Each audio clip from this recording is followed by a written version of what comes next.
దేవుని ప్రేమించు వారికి అనగా ఆయన సంకల్పము చొప్పున పిలువబడిన వారికి సమస్తము సమకూర్చబడి మేలుకరంగా జరుగుతుంది అని. దేవుణ్ణి ప్రేమిస్తే మనకు సమస్తము మేలే. దేవుణ్ణి ప్రేమిస్తే మనకు సమస్తము కూడా సమాధానమే. దేవుణ్ణి ప్రేమిస్తే ఆయనలో సంతోషమే.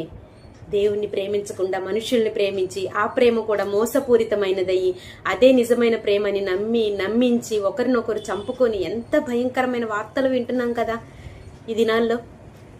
ప్రేమ అనే పేరు చెప్పుకొని ఒకరి జీవితాల్లోకి ఒకరు వెళ్ళటము, ఒకరి జీవితాన్ని ఒకరు అంతమొందించటము, ఆ తల్లిదండ్రులకి కడుపుకోత మిగిల్చటము, ఆ కుటుంబాలు కన్నీటి శోక సముద్రంలో మునిగిపోవటము, భయంకరమైన పరిస్థితులు చోటు చేసుకొని ఉన్నవి. ఇలాంటి పరిస్థితుల్లో మనము ఏ విధంగా ఉండాలి? దేవునికి మరింత సమీపస్తులమై దేవుణ్ణి మరింత హత్తుకొని జీవించినప్పుడు మన జీవితాలు ఆశీర్వాదకరంగా మిగులుతాయి. కొంతమంది యవనస్తులు చెప్తుంటారు, అక్క మ్యారేజ్ కోసం ప్రార్థన చేయండి అక్క మ్యారేజ్ విషయం ప్రేయర్లో పెట్టండి అక్క అని. చేస్తున్నానమ్మా, చేస్తున్నా తమ్ముడు. కానీ మ్యారేజ్ విషయంలో తొందరపడకండి. దేవుని చిత్తాన్ని తెలుసుకొని గ్రహించి దైవ సేవకుల ఆలోచన తీసుకొని దాని ప్రకారము మీ జీవితాన్ని నిర్ణయించుకోండి, దేవుని చిత్త ప్రకారం. అంతేకాని మీకు తోచిందల్లా చేసి ఏదో ఎవరో చెప్పారని తొందరపడిపోయి నిర్ణయాలు తీసుకొని జీవితాలను అంతమొందించుకోవద్దమ్మా. భయంకరమైన పరిస్థితులు చూస్తున్నాము, భయంకరమైన దినాల్లో ఉన్నాము, ప్రేమ చల్లారిపోయిన దినాల్లో మనం జీవిస్తున్నాము. ప్రేమ లేదు. ఒకవేళ ప్రేమ ఉన్నా అది అబద్ధమే. నమ్మకం లేదు. ఒకవేళ నమ్మకం ఉన్నా అది మోసపూరితమైనదే. ఎక్కడ కూడా అసలు మనుషులుగా ప్రవర్తించటం లేదు. అబద్ధము, మోసము, వంచన.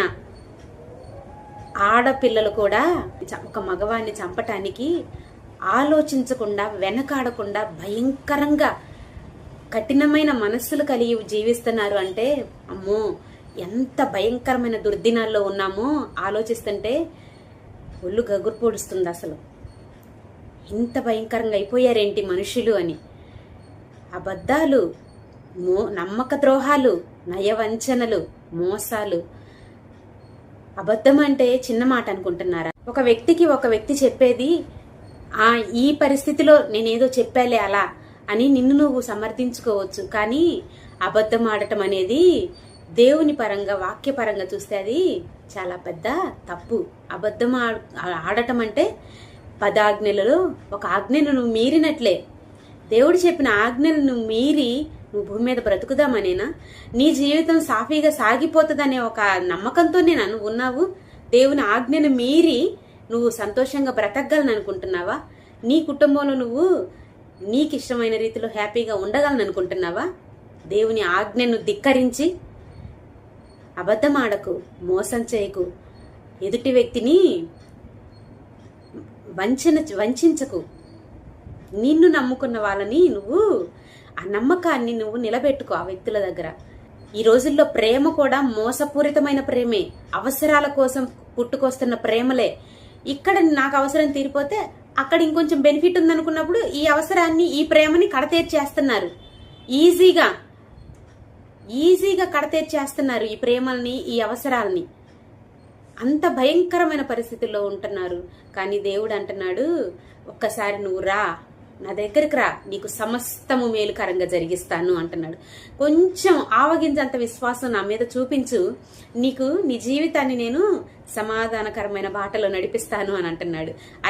అది విడిచిపెట్టేసేసి ఆగయ్యా నువ్వు నీకేం చెప్తా ఉంటావు, నువ్వు ఆగయ్యా కొంచెం, మేము మా తిప్పలే మేము పడుతున్నాం కదా, మేము ఏదో ప్రేమ అని నమ్మకం అని నమ్మించుకొని చేసుకొని ఆఖరికి చంపేసుకొని ఇంకో దగ్గరికి వెళ్ళి మేము చేస్తున్నాం కదా అని దేవుణ్ణి పక్కన పెట్టి మనుషులు అన్న విచక్షణ మర్చిపోయి క్రూర మృగాల కంటే దారుణంగా ప్రవర్తిస్తున్నటువంటి యవనస్తులు జాగ్రత్త. మీ జీవితాలు జాగ్రత్త. మీ తీసుకునే నిర్ణయము, మీరు వేసే ప్రతి అడుగు మీ జీవితాన్ని నిర్ణయిస్తుంది, శాసిస్తుంది. మీ కుటుంబాలున్నాయి వెనకాల. మీకు తోచిందల్లా చేసి మీకు అనిపించిందల్లా చేసుకుంటా వెళ్తే ఇది సమాజం అనుకుంటున్నారా, మనుషులు అనుకుంటున్నారా, ఏమనుకుంటున్నారు? దేవుని భయం లేకుండా విచ్చలవిడిగా తయారైపోతే, విచ్చలవిడిగా మీ మనస్సుకు నచ్చింది చేస్తూ కన్నుకి ఇంపైంది చేసుకుంటా వెళ్ళిపోతుంటే దేవుడు నిన్ను విడిచిపెట్టడనే విషయాన్ని నువ్వు మర్చిపోతున్నావు. దేవుడు నిన్ను చూస్తున్నాడనే విషయాన్ని నువ్వు మర్చిపోతున్నావు. జాగ్రత్త. ఎటు వెళ్తుంది నీ మనసు? ఎక్కడికి వెళ్తుంది నీ ఆలోచన? ఏం చేస్తున్నావు నువ్వు?